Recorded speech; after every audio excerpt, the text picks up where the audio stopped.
nous aurons l'enregistrement. Donc, bah, évidemment, on va tout de suite commencer. Je vais donc donner la parole à Stéphane Voisin pour la présentation du projet, du grand projet EPR2 dans un premier temps. Et vous aurez différents intervenants qui vont prendre part à ce webinaire. Voilà. Bah, merci à Stéphane d'intervenir en premier.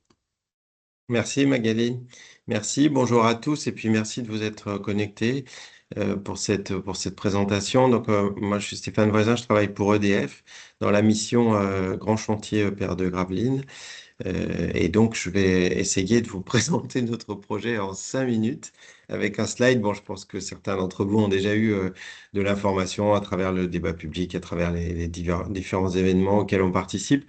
En tout cas, voilà, le projet sur un slide. Donc, tout d'abord, les éléments de contexte. Ben, vous le savez, notre pays a besoin de beaucoup d'électricité pour décarboner ses usages, en particulier l'industrie, le transport, les usages aussi des particuliers, et puis aussi pour de nouveaux usages. On parle beaucoup en ce moment d'intelligence artificielle, par exemple. Donc, on va avoir besoin d'énormément d'électricité. Euh, et donc, le programme EPR2, c'est la réponse à la demande de l'État, la réponse du groupe EDF à la demande de l'État de proposer de nouveaux moyens de production industrielle, en complément, bien sûr, de l'éolien, et puis du solaire et de l'ensemble des énergies renouvelables qui continuent et qui vont continuer de se développer, bien entendu. Donc, le programme EPR2, ce sont 6 réacteurs au total qui sont construits par paire, donc sur 3 sites. Et le premier site, c'est Panly, en Normandie. Donc, les travaux de préparatoires ont commencé en juillet 2024 et ils se déroulent conformément au planning et ça avance bien. Le site est déjà métamorphosé. Le second site, ce sera Gravelines, donc nous. Les travaux débuteront à l'automne 2026, donc on approche. C'est aussi la raison de cette campagne de webinaire, c'est pour vous informer à l'approche du début des travaux. Et puis le troisième site, ce sera Bugère, en Auvergne-Rhône-Alpes, dans la vallée du Rhône. Un peu plus tard, les travaux démarreront quelques années après les nôtres. Voilà. Donc le programme EPR2, c'est à la fois compléter donc la production d'électricité nucléaire, le parc existant qui comprend déjà 57 réacteurs. C'est aussi préparer le remplacement des réacteurs existants lorsqu'il faudra les arrêter, mais on n'en est vraiment pas là. Le parc actuel est en moyenne une quarantaine d'années. On espère bien emmener tous nos réacteurs jusqu'à 60 ans. Et donc, vous voyez, pour l'instant, c'est plutôt venir apporter un complément de production. Nos réacteurs EPR2, les caractéristiques, c'est d'abord qu'ils sont puissants. Ils produisent chacun 1670 mégawatts. Donc, les réacteurs actuels de Gravelines font chacun 900 mégawatts. Donc, ce sont des réacteurs qui sont puissants. Et puis, autre caractéristique, c'est la même technologie que le parc actuel. Ce sont des réacteurs à eau sous pression. On n'a pas changé de technologie. Par contre, on a intégré toute l'expérience de la filière nucléaire française, mais aussi internationale, puisque il y a d'autres exploitants dans le monde. Et toute cette expérience, des milliers d'années, tout cumulé d'expérience, eh bien, l'EPR et l'EPR2 en profitent. C'est la même technologie que l'EPR de Flamanville, nos EPR2.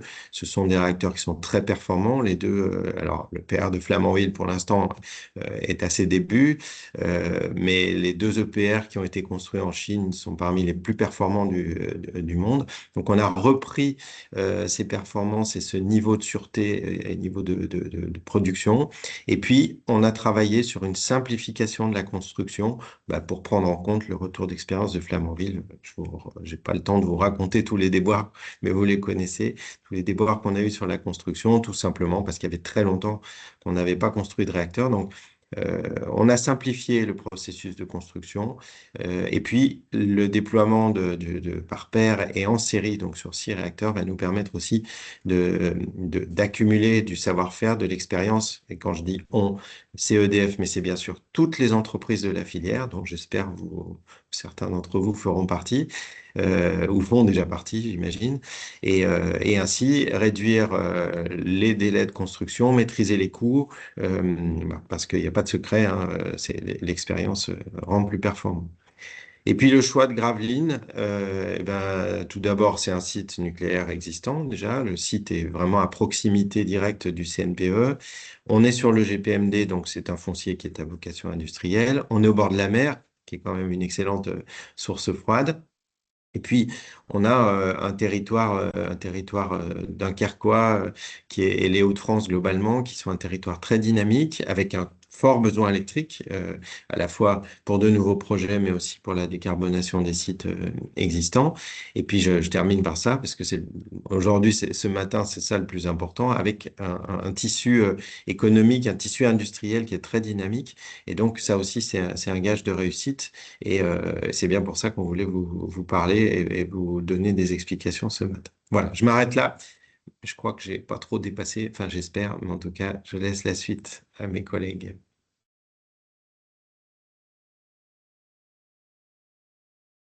Alors, c'est à toi, Michel. Tout de suite, c'est Michel Marbet, pardon, qui est coordinateur grand chantier à la préfecture. Merci, effectivement. Donc, j'ai plus besoin de me présenter. Alors, effectivement, je vais vous présenter la démarche grand chantier, hein. Alors, qu'est-ce qu'on entend par démarche grand chantier? En fait, c'est un peu symbolisé par le petit schéma que vous avez au milieu. Vous avez au centre le projet industriel de construction des EPR2. Donc, ça, c'est le projet qui est mené par EDF. Et puis, le grand chantier, c'est ce qui est autour. C'est en fait une démarche d'accompagnement territorial autour du projet. Alors, les démarches grand chantier, il y en a eu plusieurs, ça remonte quand même assez loin. Il y a un beau retour d'expérience sur ce type de démarche d'accompagnement territorial et notamment sur la construction des centrales nucléaires. Et c'est pourquoi l'État et EDF ont décidé que sur le programme EPR2, on aurait systématiquement une démarche grand chantier qui serait initiée avec chacun des projets. Alors aujourd'hui, sur les 3 sites qui ont été retenus pour accueillir des réacteurs EPR2, on est en démarche grand chantier. Donc Panly, évidemment, avait un peu d'avance puisque c'est la tête de série. Ils sont en grand chantier depuis 2023. Pour ce qui concerne Gravelines, la procédure grand chantier a été lancée le 18 juin l'année dernière, donc 2025. Et puis, Bugey nous a rejoint également dans le club récemment, en décembre. Et donc aujourd'hui, les 3 sites d'implantation de PR2 bénéficient de cette démarche grand chantier. Alors, démarche grand chantier, c'est avant tout, on va dire, une organisation qui est dédiée au projet, avec un coordonnateur nommé par l'État, etc. Et évidemment, et Stéphane s'est présenté en tant que tel, une équipe dédiée au sein d'EDF pour mener à bien cette démarche. Alors, on s'intéresse à l'ensemble des thématiques qui vont être les enjeux du territoire. L'idée avec la démarche grand chantier, c'est de faire en sorte que le territoire en tire le meilleur bénéfice et que le projet avance bien. Donc, c'est faire de l'intégration territoriale, donc, pour que, d'une certaine manière, le projet soit un atout pour le territoire et le territoire soit également une source une ressource plutôt pour le projet. Donc c'est vraiment réciproque, hein, c'est une relation réciproque qu'il faut mailler. Alors pour cela, évidemment, on met en place une organisation avec différentes thématiques. On fonctionne en quelque sorte par communauté thématique. C'est un petit peu les différents thèmes que vous avez là en orangé sur la slide, hein. Et autour de ces thématiques, on réunit eh bien, les parties prenantes qui sont intéressées pour pouvoir travailler ensemble, se mobiliser et faire en sorte en fait d'anticiper tout ce qui va se passer sur le chantier de manière à ce qu'il y ait les meilleures retombées possibles pour le territoire. Alors, quelques exemples, on va évidemment parler de développement économique, puisque c'est quand même le cœur de notre sujet aujourd'hui, et c'est aussi évidemment un enjeu extrêmement important en matière de développement économique. Donc là, on a l'animation de la Chambre de commerce et d'industrie qui s'occupe de cette thématique et que je remercie d'ailleurs pour l'organisation également de ce webinaire. Donc le développement économique, c'est quoi? Ça va faire, elle va avoir un double objectif. C'est d'une part de faire en sorte que les entreprises du territoire puissent trouver des débouchés sur le projet EPR2, mais c'est également pour que eh bien, les titulaires des gros marchés, qui sont souvent des acteurs nationaux, voire internationaux, puissent identifier des partenaires économiques présents sur le territoire qui vont rentrer dans leur chaîne de sous-traitance. Donc c'est vraiment ce maillage qu'il faut faire au travers de cette thématique développement économique, et ce à quoi eh bien, l'ensemble des acteurs, sous l'animation de la Chambre de commerce et d'exercice, se mettent en place et agissent. Autre sujet d'importance, l'emploi. Alors l'emploi, on l'a bien entendu de manière directe dès lors que des entreprises du territoire vont travailler sur le projet, mais c'est également évidemment un enjeu majeur, puisqu'on parle au pic du chantier de plus de 10 000 personnes qui travailleront sur ce chantier. Donc là, l'enjeu, c'est aussi de faire en sorte que le territoire puisse offrir un maximum de ressources d'emploi. On ne les a pas forcément sur les compétences attendues, donc il y a une problématique de montée en compétences et donc le recours à la formation. Donc sur ce groupe de travail-là, emploi, compétences, formation, l'idée c'est vraiment de faire en sorte que les habitants du territoire puissent trouver l'emploi via la montée en compétences par la formation. Alors certes, on attend à ce qu'une bonne partie des emplois générés par le chantier puissent être sourcés au niveau local, mais on est bien conscient aussi qu'une grande partie des travailleurs, peut-être sur l'autre moitié-moitié, viendront en grand déplacement. Et ces travailleurs en grand déplacement, il faudra bien les accueillir. En premier lieu, il faudra les loger. Et donc, on a aussi toute une thématique autour de l'hébergement de ces salariés, de manière à ce qu'ils puissent trouver les conditions favorables pour venir sur le territoire. Et etc., etc. Donc, je ne vais pas détailler l'ensemble des thématiques sur lesquelles le grand chantier travaille, mais l'idée est toujours de pouvoir fonctionner quelque part en avance de phase, en anticipation, avec les enjeux qui sont les enjeux des attendus des habitants du territoire. Alors, depuis tout à l'heure, je vous parle de territoire. Vous allez me dire, oui, mais quel est le territoire concerné? Alors, je veux dire, c'est un peu variable.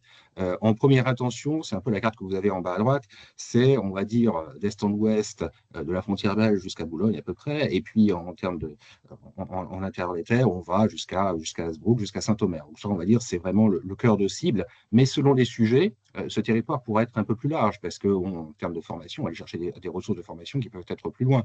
En termes de développement économique, évidemment, là, ça va concerner l'ensemble de la région. Donc, vous voyez, c'est un peu à géométrie variable selon les sujets qui sont traités au travers du grand chantier. Voilà, surtout sur ce territoire qui est vraiment le territoire d'impact sur lequel on veut maximiser, en quelque sorte, les retombées du projet. Et je crois que l'heure tourne rapidement, donc je vais aller assez vite aussi à la conclusion. Si on peut résumer un petit peu l'ambition du grand chantier, c'est une ambition double. C'est d'une part réussir le chantier industriel de construction des EPR2 en anticipant sur ses besoins, donc besoins de tous azimuts, mobilité, logement, etc. On a un peu évoqué tout à l'heure. Et puis également, la volonté, c'est de laisser un héritage structurant et équitable au territoire. Ça veut dire quoi? Ça veut dire que ce que l'on peut faire au travers du grand chantier, certes, va servir dans un premier temps au chantier, mais ensuite, le territoire en bénéficiera sur toute la durée. Juste pour reprendre un exemple qui peut bien illustrer cela, en termes de mobilité, par exemple, on va peut-être avoir besoin d'aménager certaines infrastructures routières, typiquement, et ceci, en temps normal, sans le chantier, aurait pu être un besoin qui serait apparu à horizon 10 ou 15 ans. Le chantier va précipiter en quelque sorte ce besoin peut-être à 4 ou 5 ans, et le fait d'anticiper cet aménagement bénéficiera certes dans un premier temps au chantier, mais dans un second temps également à l'ensemble du territoire. Voilà un petit peu le type de projet sur lequel le grand chantier intervient. Je vais m'en arrêter là et je suis disponible évidemment pour toute question. Merci, Monsieur Marbet. Eh bien, on va passer tout de suite à la stratégie achat au niveau de l'EPR2 de Gravine avec l'intervention d'Édouard Laja, qui va nous expliquer un petit peu l'intérêt aussi d'aller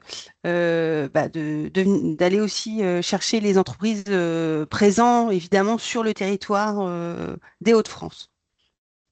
Oui, merci Magali. Édouard Laja, je suis chez EDF, je travaille dans la même équipe que Stéphane, dans l'équipe Grand Chantier du projet Gravelines.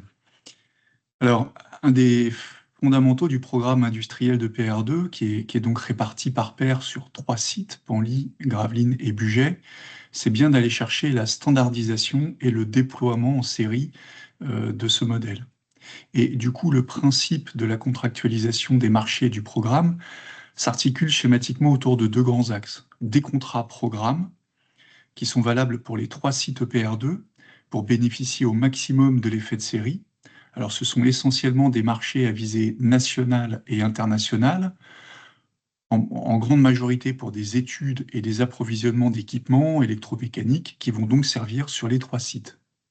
Alors sur ces marchés programmes, on va plutôt aller chercher de l'emploi et de la sous-traitance locale à travers des mécanismes incitatifs, contractuels, qui peuvent être par exemple des bonus donnés sur le chiffre d'affaires sous-traité localement, ou alors pour l'emploi des clauses d'insertion. Et puis le deuxième axe, de cette contractualisation, c'est des contrats de site qui sont propres évidemment donc à chaque site EPR2 et qui vont tenir compte de leurs spécificités.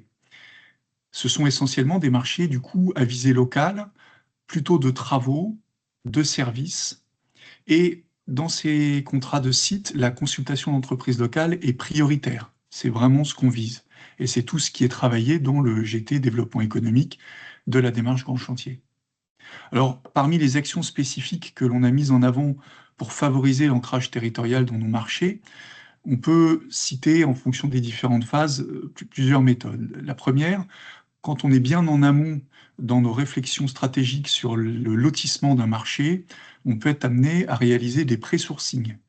La question est de savoir si on va acheter une certaine prestation et que l'on souhaite faire de l'ancrage local, se poser la question si localement on a bien les compétences qui peuvent correspondre à notre besoin. Et donc, on met en place, grâce à la CCI, grâce à Nucléi, des pré-sourcings qui nous permettent de valider ou pas et nous permettent d'adapter notre stratégie pour un lotissement local. Le deuxième volet, c'est bien évidemment des lotissements dédiés à chaque site, et donc en l'occurrence ici, des lotissements dédiés pour le site de Gravelines, soit avec des marchés spécifiques pour le site de Gravelines, soit dans des marchés plus importants qui vont recouvrir les 3 sites, des lots particuliers pour chacun des sites. Et ce qui donne du coup un intérêt pour les entreprises locales de répondre en direct. Et puis enfin, sur des contrats qui sont peut-être un peu plus importants ou un peu plus massifiés, notre préoccupation, c'est de pouvoir mettre en visibilité des donneurs d'ordre les entreprises locales pour qu'elles puissent se positionner en sous-traitance de ces grands donneurs d'ordre. Alors pour tout ça, notamment, on a mis en place un outil assez simple qui s'appelle la fiche marché.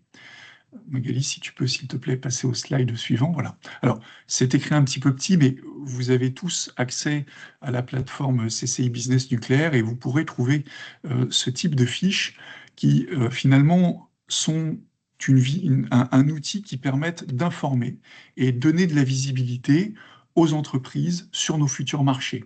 Alors, un petit peu plus tard, Magali vous expliquera les modalités de communication de cette fiche. Ici, je vais plutôt m'attacher à vous expliquer dans les grandes lignes en quoi elle consiste. Alors déjà, elle est établie relativement tôt, cette fiche. Elle est établie et diffusée au moment du lancement de nos avis de marché quand ils sont requis. Et donc, on va trouver un certain nombre d'informations, comme notamment la nature des prestations, objet du marché. Alors ici, ce sont des études géotechniques. On va retrouver aussi un descriptif de ces travaux. C'est les 2 pavés qui sont plutôt en haut sur la gauche. Et quelques points particuliers. Alors, dans les points particuliers, on pourra retrouver les qualifications attendues ou des typologies de lotissement établies. Alors ici, par exemple, en point particulier, est notamment indiqué que ce lotissement pour ce marché est très spécifique. Il y a 2 lots distincts. Il y en a un pour Gravelines et il y en a un pour le 3e site, Bugey. Et donc, l'objectif, c'est bien de favoriser l'ancrage territorial. Et puis, peut-être un point important pour vous, en bas de cette fiche, dans le coin inférieur droit, vous trouvez des informations sur le planning de ce marché, les périodes de consultation, les dates envisagées de signature et la durée des travaux. Et puis, sur la partie inférieure à gauche, vous trouvez des contacts. Alors, généralement, on s'attache à y mettre le prescripteur technique et l'acheteur.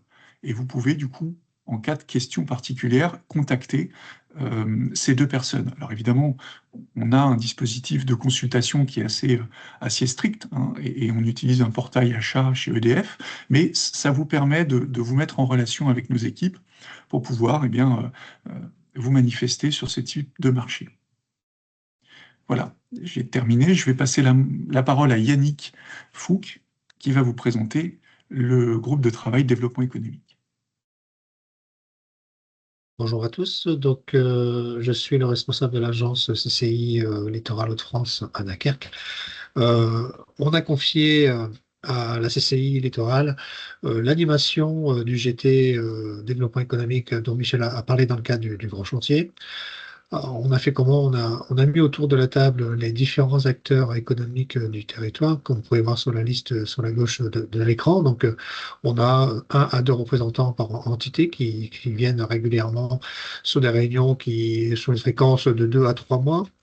Et comment faire? Donc, en une ligne, on doit mettre en œuvre les moyens pour que ce chantier, enfin ce grand chantier, soit favorable aux entreprises des Hauts-de-France. Donc, pour cela, on a établi un plan d'action OGT sur lequel on travaille sur 4 thématiques hein, pour pouvoir se diriger vers les bonnes discussions.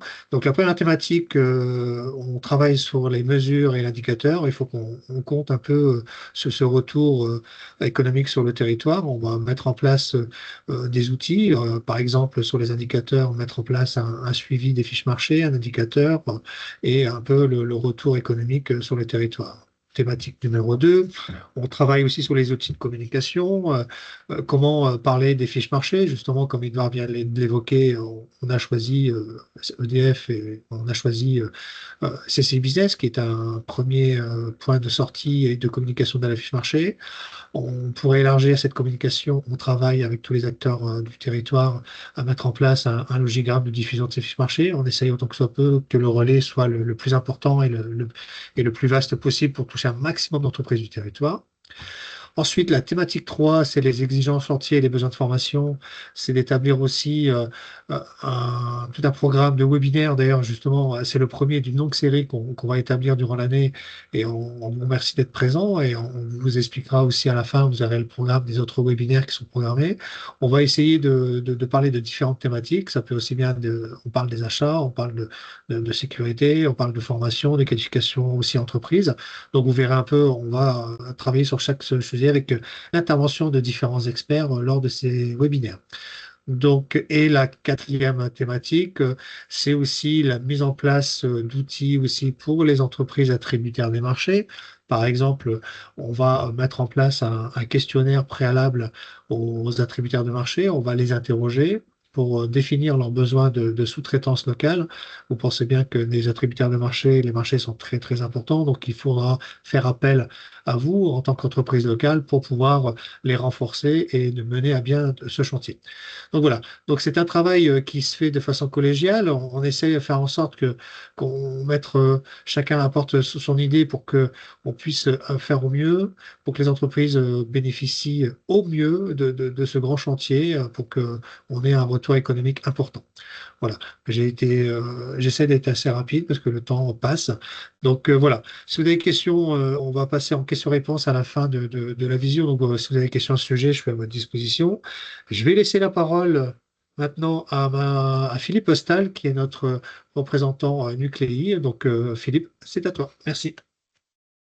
Merci Yannick. Donc Philippe Stahl, donc enchanté. Je me présente. Donc moi je travaille pour EDF. Je suis rattaché à la direction de l'action régionale Hauts-de-France d'EDF et j'anime en partenariat donc avec Magali Tribondo qui vous a accueilli le programme Nucléi Hauts-de-France. Alors, Nucléo de France, qu'est-ce que c'est? C'est un programme de développement économique et d'accompagnement des entreprises régionales de la filière nucléaire. Donc, dans le cadre de la démarche Grand Chantier, ça s'inscrit bien pour être au service des entreprises régionales pour, d'une part, les aider à identifier les grands projets. Donc, on contribue avec les équipes des projets Graveline, mais aussi du CNPE Graveline ou de Framatome Gemont-Maubeuge à communiquer sur les différentes opportunités de marché et puis on essaye de veiller à faciliter la mise en relation des différents acteurs, que ce soit les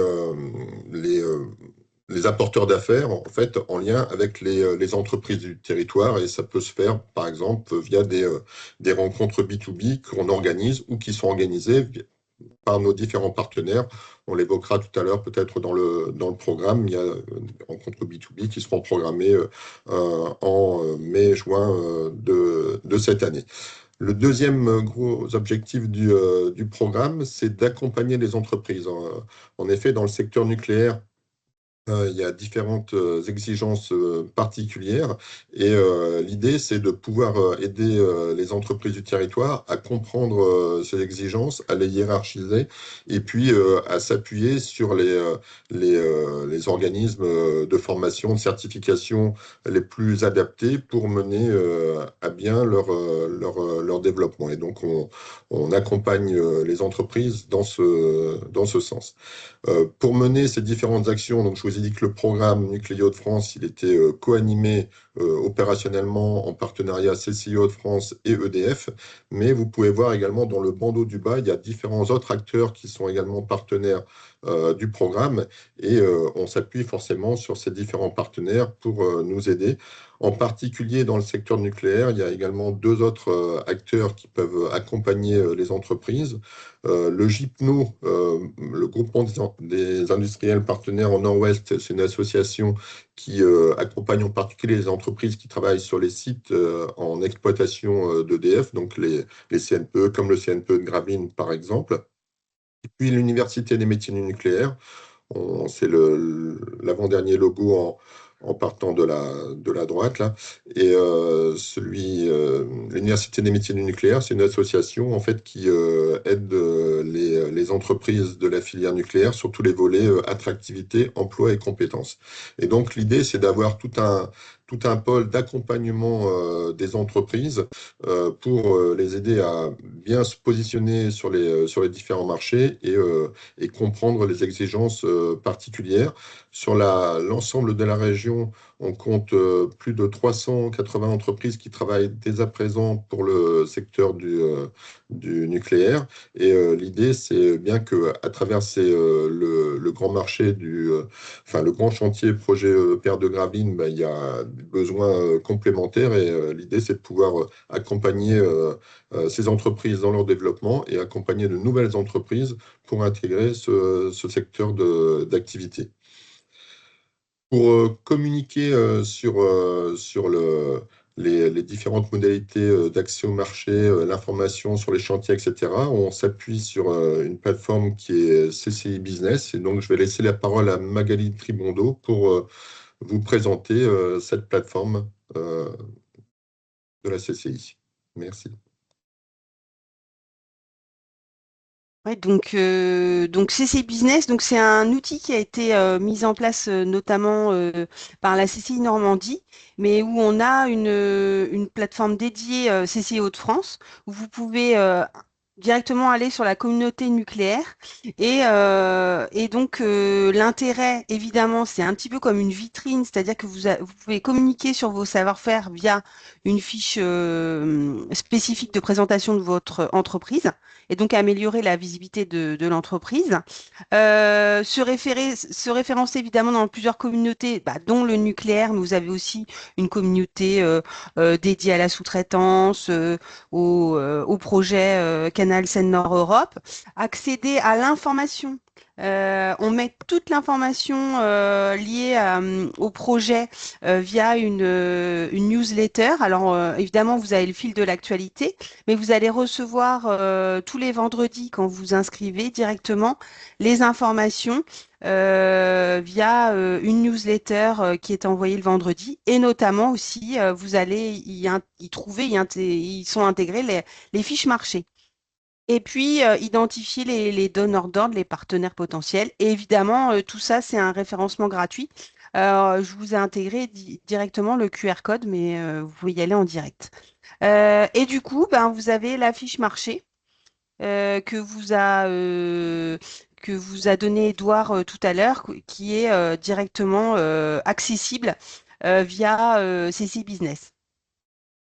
Donc, c'est plutôt intéressant de l'avoir en direct via CCI Business.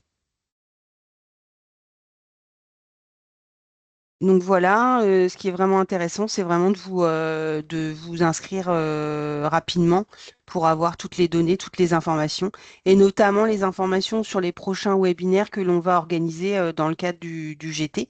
Donc voilà un petit peu les prochains webinaires programmés. Et donc là, le prochain, c'est sur la qualification fournisseur. Donc c'est le 12 février. Alors, on a gardé toujours les mêmes horaires, comme ça vous permet derrière d'être disponible directement. Tout ce qui est perspective de marché, exigence chantier, le 12 mars. Et puis ensuite, on a voulu faire un focus sur le MAS et sur l'ISO 19443, les 9 avril et 7 mai. Donc voilà, mais vous aurez évidemment, on vous renverra bien sûr évidemment les différentes informations sur les webinaires.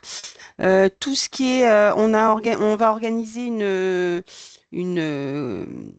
une rencontre B2B à Bourbourg le 3 juin. Et donc, du coup, dans ce cadre-là, on organisera certainement une visioconférence. Tout ce qui est emploi-formation, ben, donc on aura un focus emploi-formation le 2 juillet. Et là, on est vraiment sur un programme au premier semestre, évidemment, suivant les interventions, suivant les questionnements ou autres. On pourra éventuellement envisager des webinaires complémentaires sur le second semestre. Voilà. Donc, je ne sais pas, là, on peut passer directement peut-être au questionnement. Je vois qu'il y a une question sur CCI Business concernant une entreprise normande de tuyauterie qui nous pose la question. Ils sont enregistrés dans CCI Business, sauf erreur de ma part, dans le département 76.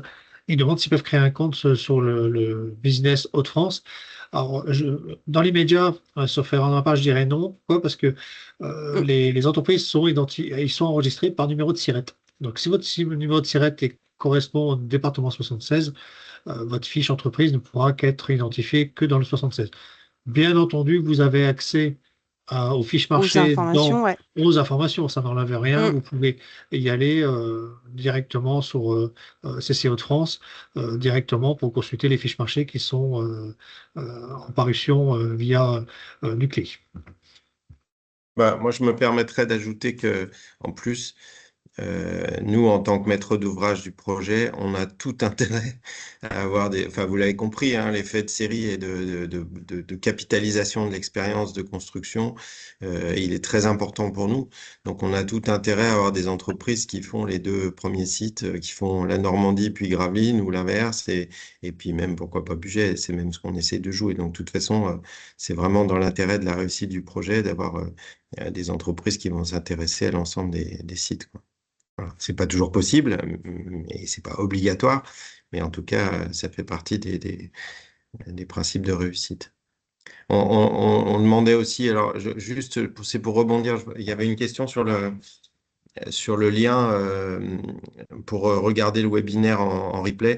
En fait, je voulais juste dire qu'on avait choisi cette formule de webinaire pour ça, parce que ce soit des dirigeants, des chefs d'entreprise ou d'autres acteurs économiques qui sont intéressés par ces sujets. Ils ne sont pas forcément disponibles aux heures où on organise le webinaire. Donc, l'idée du webinaire, c'est bien de faire un podcast et qu'il soit disponible. Donc, sauf erreur, sous contrôle de Magali et Yannick et Philippe, le lien, ce sera sur CCI Business, hein, pour retrouver Oui, oui, c'est Ah oui, oui, possible. c'est ça. Voilà. Bien sûr. l'enregistrement. Ouais. Voilà. Mm.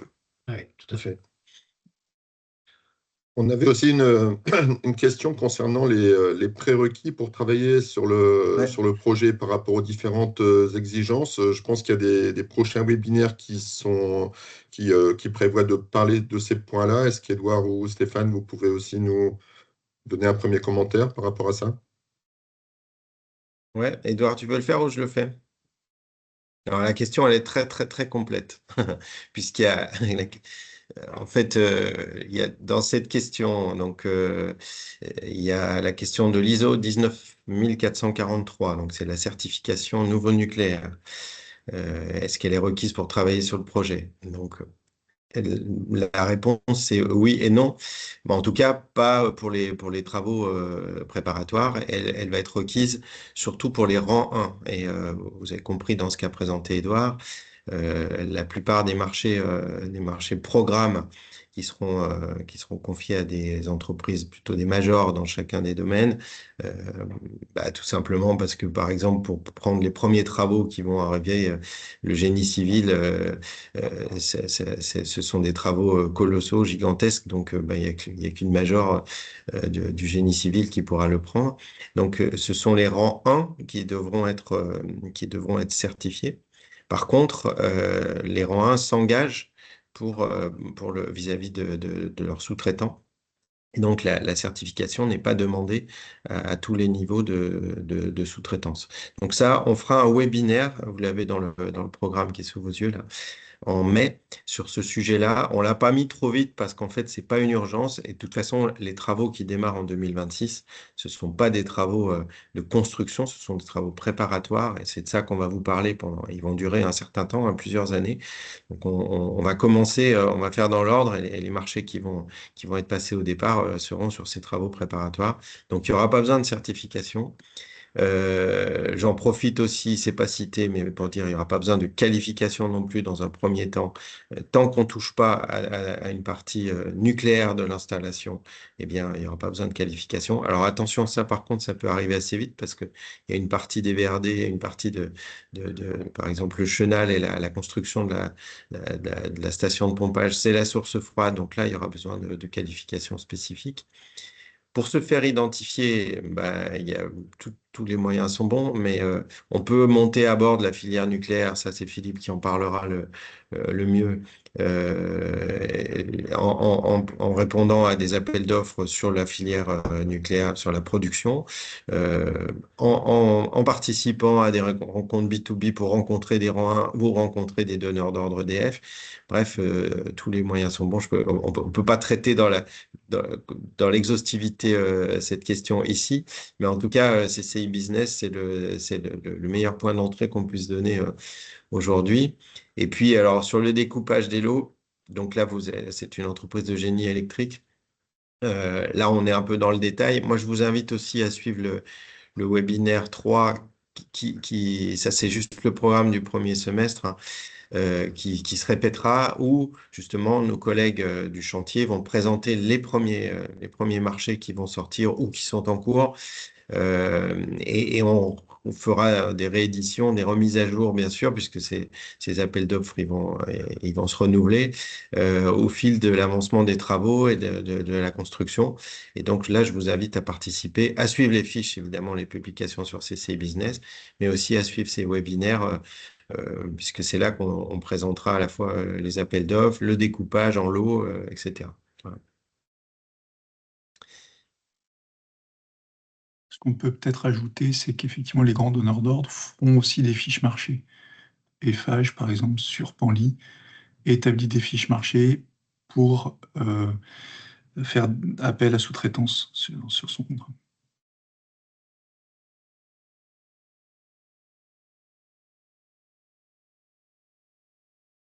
Edouard ou Stéphane, il y a une question spécifique sur un marché topographique. Est-ce que vous pouvez peut-être répondre à la question qui a été posée? L'attribution est en cours. Alors, c'est fin du mois janvier, début février.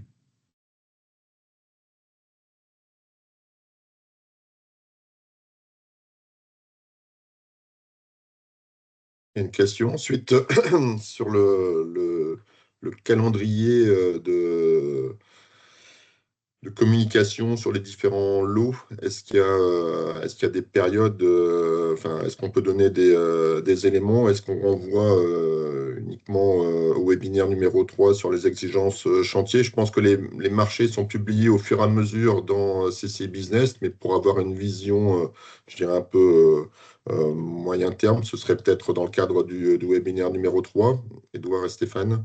Oui, oui. Webinaire numéro 3. Et puis aussi, on peut citer les actions enclenchées comme des rencontres B2B qui peuvent être aussi des lieux où il peut y avoir ce partage entre les donneurs d'ordre et les entreprises locales. Oui, là, c'est l'occasion d'avoir l'information, je dirais, en direct, quelquefois. Alors après, le problème des rencontres B2B, c'est qu'il y a quelques acteurs qui sont présents et voilà, ça peut concerner le domaine d'activité d'une entreprise, mais pas forcément d'une autre. Donc, ensuite, tous les éléments d'information dont on a connaissance de manière anticipée, voilà, on les relaye au niveau de CCI Business, puisque Nucléon, on est en lien direct avec les équipes projet PR2, et dès qu'on a connaissance d'informations sur les différents chantiers ou les différents lots qui pourraient être, voilà, faire l'objet d'une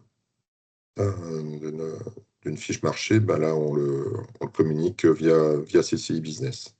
C'est vraiment le vecteur à privilégier pour être tenu informé des différentes évolutions au fur et à mesure, avec en complément les webinaires, les rencontres B2B au fur et à mesure de leur organisation. Il y a une question sur les EPI aussi. Mais enfin, non, je rebondis d'abord sur ce que dit Philippe. C'est vraiment important. On a et c'est pour ça qu'on voulait faire débuter ces webinaires au premier semestre 2026, avant que les travaux ne soient vraiment lancés, hein, parce que quand on dit que les travaux débutent en 2026, c'est vraiment ça, hein.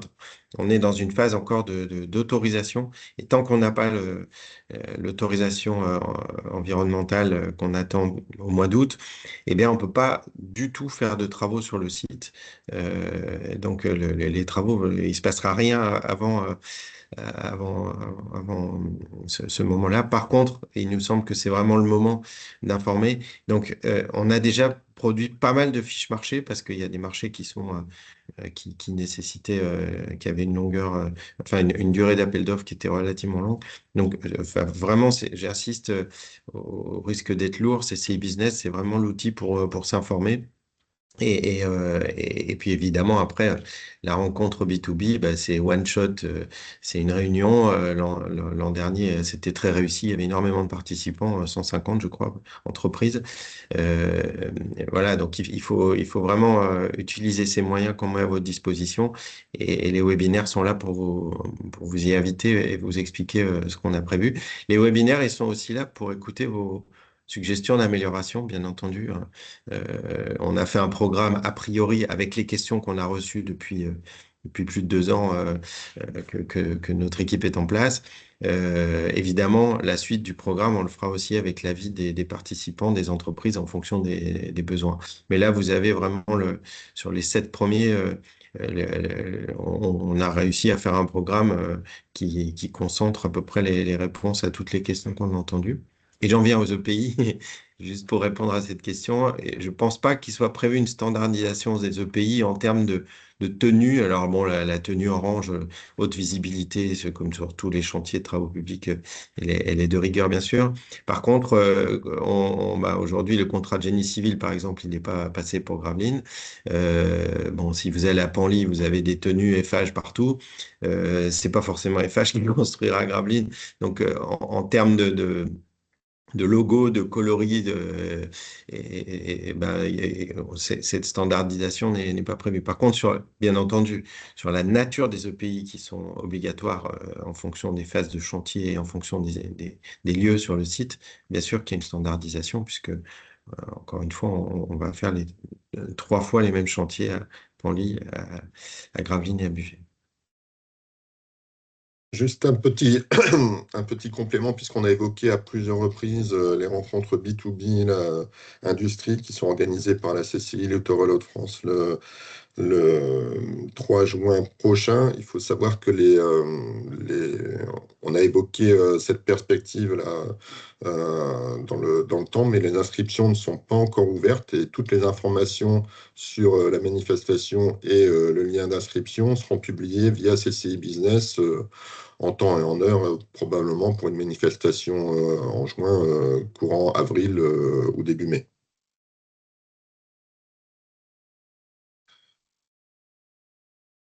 Alors, il y avait une autre question. Les travaux dits périphériques à l'EPR2 en tant que tels font-ils l'objet de communication à l'identique?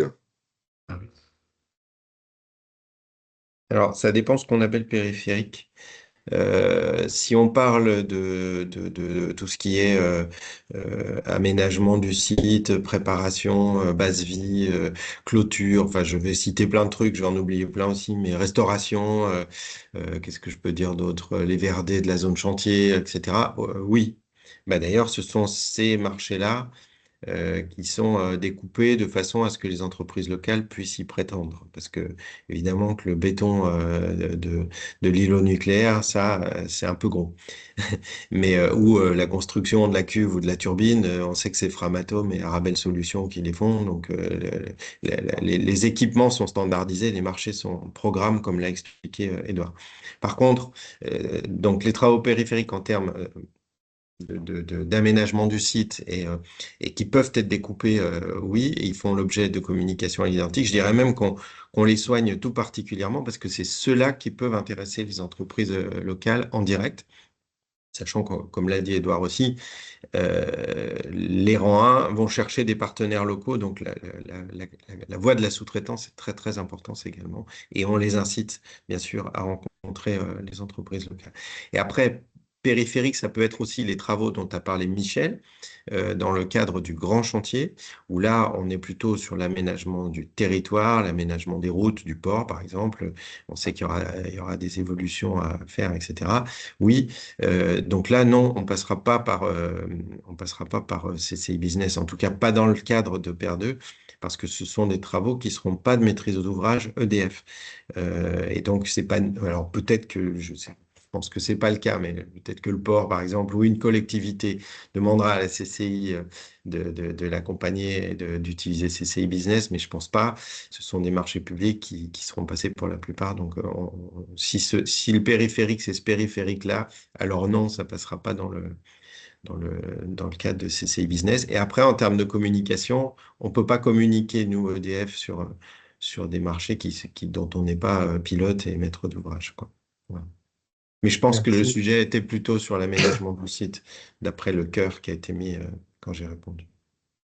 Merci Stéphane. Édouard, peut-être pour la question suivante, on a une question qui concerne le contrat génie civil principal. Est-ce qu'on a de la visibilité sur la date d'attribution ou la période où on pourrait connaître l'attributaire du marché? Ce qu'on peut dire, c'est que c'est des travaux qui, sur le site de Gravelines, ne commenceront pas avant la fin des années 2020. Donc, on a encore un peu de temps avant l'attribution de ce marché. Est-ce qu'on peut envisager que ce soit cette année ou pas? Non, ça c'est. Non, c'est pas encore, on Je n'a ne pense pas. pas de visibilité là-dessus. Et puis on a un commentaire, enfin un rebond par rapport à la question concernant les EPI. A priori, il n'y a pas de, enfin, on avait un retour et un partage d'expérience par rapport à Panly où on n'a pas de fournisseur unique, mais il y a une certaine standardisation puisqu'il y a à minima le logo EPR2 qui est obligatoire sur la veste manifestement. Voilà. En fait, c'est des points qui pourront être abordés lors du webinaire sur les exigences de chantier, par exemple. D'accord. Oui, très bien.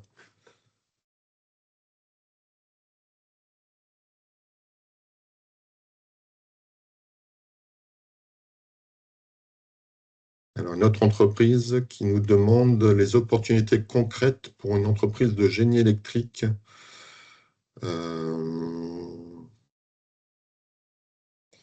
Et puis un autre aspect qui est abordé, comment, puisque ben, voilà, s'il y a des besoins, il y a plusieurs entreprises, comment pourrons-nous nous prémunir des risques de débauchage par les grands acteurs nationaux du secteur nucléaire, parfois moins présents que nous dans les Hauts-de-France, mais susceptibles de venir recruter localement? Alors, sur le sujet du génie électrique, c'est la deuxième question sur le génie électrique. Enfin, on n'a pas forcément la réponse aujourd'hui parce que ce premier webinaire, il est un peu généraliste. Et donc, l'idée, c'est de vous présenter l'ensemble de la démarche, vous dire qu'il y a un GT qui travaille au service justement du tissu local pour vous faire découvrir. Donc, vous avez compris qu'on va faire des sessions de webinaire et faire des fiches sur les différents lots, les différentes spécialité. Le meilleur moyen de se faire connaître, encore une fois, c'est de venir se présenter aux rencontres B2B, de prendre des contacts. Vous pouvez passer par nous, hein, c'est notre boulot, Édouard et moi, et puis Philippe et Magali pour Nucléi Hauts-de-France, de se faire référencer, de se faire connaître. Enfin voilà, c'est business as usual, si j'ose dire. Voilà. Et pour le génie électrique, mais pour les autres domaines aussi. Sur le risque de débauchage, ça c'est une question qui est très importante, parce que ce risque, il existe bien entendu. La réponse qu'on a à apporter aujourd'hui, c'est et puis ça va répondre à la question aussi qui est arrivée après sur les sujets de l'emploi. On a à l'identique de ce GT dédié au développement économique, un GT qui travaille sur l'emploi, les compétences, le recrutement et la formation globalement. Je n'ai pas cité le mot insertion, mais bien entendu que dans le recrutement, on va aussi mettre en tension et en mouvement, solliciter tous les dispositifs d'insertion. L'idée, c'est bien entendu, et c'est pour ça que c'est une des thématiques qu'on a démarré les plus tôt, c'est de préparer le territoire pour que les compétences dont les entreprises auront besoin émergent. Après, on n'empêchera pas une certaine forme de mercato, ça, de toute façon, c'est impossible à empêcher. Puis, de toute façon, ça peut aussi être source de respiration. Par contre, l'important, c'est que il n'y ait pas appauvrissement de certaines entreprises au profit d'autres. Par exemple, appauvrissement des plus petites au profit des plus grands. Ça, c'est vraiment important.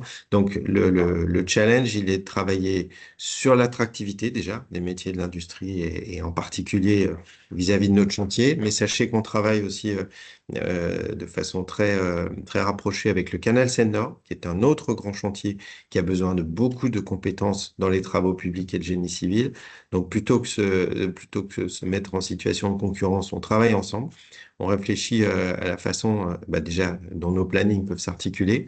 Et on travaille donc, par exemple, avec la Fédération régionale des travaux publics, avec, bien entendu, France Travail et la région pour l'emploi et les missions locales, l'emploi, l'insertion et la formation. Et donc, sera mise en place, comme à Panly d'ailleurs, et on peut là pour le coup se baser sur l'expérience de Panly pour dire que ça fonctionne très très bien, sera mise en place une cellule de recrutement dédiée qui va être pilotée par France Travail. Cette cellule de recrutement, elle sera en fonction à partir de cet été à peu près. Et elle va être dédiée non pas au recrutement d'EDF, mais au recrutement de toutes les entreprises qui sont intéressées, avec un système de fiches. Donc la cellule, c'est pas un guichet, hein, c'est juste une animation de tout le réseau de l'emploi et de la formation de la région. C'est comme ça que fonctionne celle de Panly, ça marche très très bien. Il y a plus de 500 recrutements qui ont été faits déjà. Il y en a une grande majorité qui a été faite en local, en Normandie. Donc, et il y a beaucoup de formations qui ont été mises en place. Ils ont même créé des plateaux techniques dans les domaines où il y avait des manques. Donc l'idée, voilà, c'est de générer de la compétence, du savoir-faire, de l'engagement, de l'attractivité, justement pour que les compétences dont les entreprises vont avoir besoin, qui sont très nombreuses, on le sait, ne soient pas volées ou ne fassent pas l'objet de hold-up dans les entreprises existantes. Merci Stéphane. On avait une autre Peut-être, question. ouais.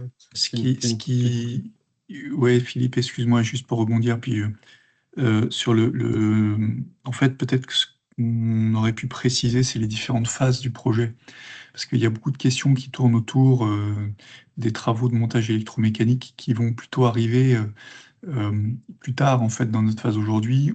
On va ouvrir le chantier à la fin d'année et on va avoir une première phase de travaux préparatoires qui va durer quand même quelques années, avec notamment des travaux de terrassement et de renforcement des sols. Puis ensuite une phase de génie civil qui va arriver dans la fin des années 2020. Et c'est ensuite qu'on aura les montages électromécaniques. Donc en termes de stratégie sur tous les marchés de montage électromécanique, ça va venir un petit peu plus tard. Après, spécifiquement, on a un marché sur les installations électriques de chantier qui est en cours d'appel d'offres, qui est le marché 7501, qui a fait l'objet d'une fiche marché qui a été publiée sur CCI Business fin octobre. Voilà. Et après, peut-être sur les questions spécifiques, les deux questions qui ont été rajoutées sur l'emploi, la réponse est oui, mais il y a un webinaire dédié qui va être présenté début juillet sur l'emploi et la formation. Et sur le logement, Oui, on travaille en fait sur l'hébergement des salariés, notamment des salariés en grand déplacement, avec évidemment des solutions modulaires ou des solutions temporaires pour héberger ce pic de salariés qui va intervenir pendant le chantier. Il y a un GT spécifique dans la démarche grand chantier qu'a présenté Michel tout à l'heure, qui adresse les sujets du logement, qui sont assez proches d'ailleurs des problématiques liées à la mobilité des salariés. Merci Edouard pour ces précisions.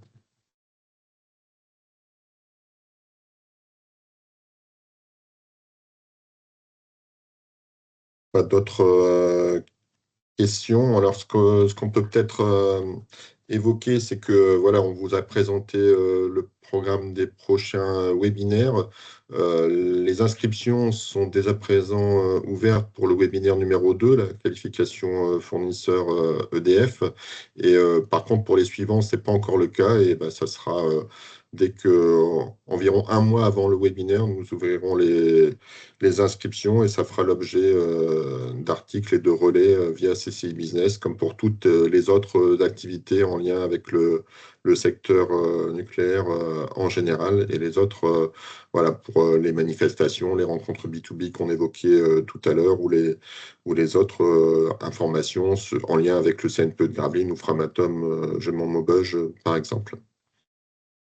S'il n'y a pas d'autres questions, à ce moment-là, on va peut-être clore ce premier webinaire. On va commencer par peut-être remercier tous les participants, tous ceux qui ont posé des questions. Et voilà, on espère que ça a répondu à vos attentes et on vous donne rendez-vous pour la prochaine manifestation le 12 février prochain.